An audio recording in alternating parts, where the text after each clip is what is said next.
Haber aldım, ölüler tirilgen dep, bollu çalıp kefege kırılgen dep, mezarlardan turganlar yeşil başlar, onmay, ösmi, sürüngen garip caşlar,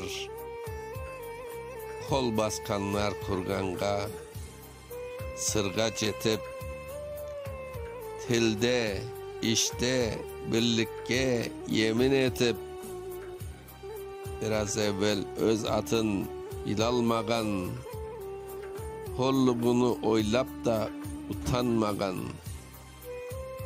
bir sürü halk uyangan, soğuk tanga, ezan sesi şay tiyip gafil canga, kavuşur tez ümitüm erenine, yalan gerçek dünyanın adenine.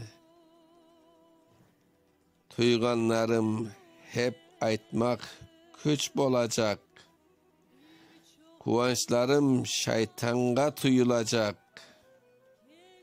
Etkenim var bu günler gurbet demen, üyde toy var öksüz day bir çet demen.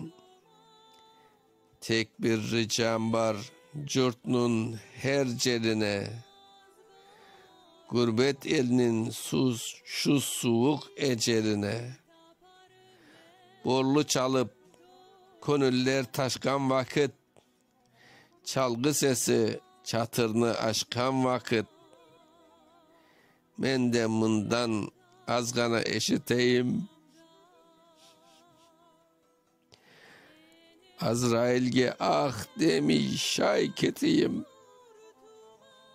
Bekir Sıtkı Çobansade, Budapeşte, 25.3.1918. Seslendiren Mustafa Şansal. Haber aldım.